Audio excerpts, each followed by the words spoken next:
Naturalisation application করতে হলে আমি যে বৈধভাবে 5 ইয়ার্স কন্টিনিউ করেছি এটা প্রমাণ করতে কি ডকুমেন্টস লাগবে? বলে রাখি আমার কোনো ইউটিলিটি বিল নাই। আমার tenancy agreement, tenancy agreement old bill in all bill included. এজন্য শুধু ব্যাংক স্টেটমেন্ট আছে। আমি একজন সেলফ এমপ্লয়েড। ওকে। যেকোনো ধরনের বিভিন্ন ধরনের প্রুফ অফ অ্যাড্রেস হতে পারে। যেকোনো প্রুফ অফ অ্যাড্রেস হতে পারে। Bank statement is also one of the proof of addresses, one type of proof of addresses. এটা যদি ৫ বছরের আপনি ৫ টা দেন, তাতেও প্রমাণ হয় যে আপনি আছেন। এবং এছাড়া নিশ্চয়ই যদি কোনো ভিসার মধ্যে আপনি থেকে থাকেন, তাহলে হোম অফিসের কাছেও রেকর্ড আছে যে আপনি এখানে আছেন। যেমন সচরাচর কি করা হয়? সেটেলমেন্ট পাওয়ার ১ বছর পরেই তো ন্যাচারাইজেশন অ্যাপ্লিকেশন করা হয়। তাহলে তো দেখা যাচ্ছে সেটেলমেন্ট পাওয়ার আগ পর্যন্ত তো ভিসাই ছিলেন, সেটেলমেন্ট অ্যাপ্লিকেশন করেছেন। এই সমস্ত বিভিন্ন কিছু, যেমন একটা হসপিটালের লেটারও কিন্তু একটা আপনার ব্যাংক স্টেটমেন্ট।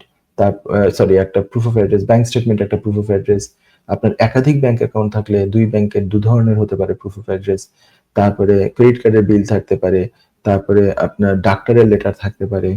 আপনার এই ধরনের যাবতীয় যা দিতে পারেন আপনি, এইটুকু মিক্স অ্যান্ড ম্যাচ করে প্রতি বছরের অন্তত একটা দিয়ে গত ৫ বছরের আপনি প্রুফ অফ অ্যাড্রেস দিবেন।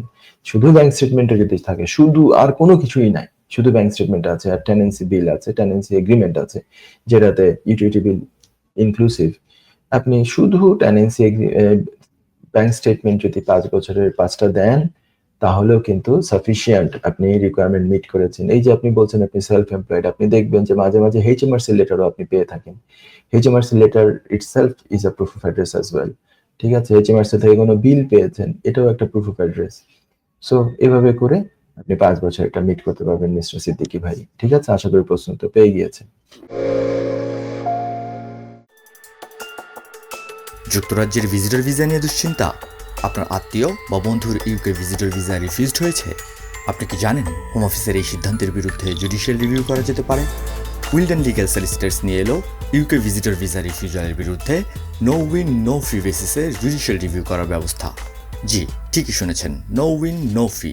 তার মানে আপনি আমাদের ফি শুধুমাত্র তখনই পে করবেন যখন আমরা আপনার জুডিশিয়াল রিভিউতে সফলতা এনে দিতে পারবো। আমাদের রয়েছে দীর্ঘদিনের অভিজ্ঞতা সম্পন্ন দক্ষ ইমিগ্রেশন সলিসিটার্স, যারা সর্বোচ্চ গুরুত্ব সহকারে আপনার জুডিশিয়াল রিভিউ পরিচালনা করবে। বিস্তারিত তথ্যের জন্য যোগাযোগ করুন 0207 423 9977। Wilden legal solicitors, your trusted law firm.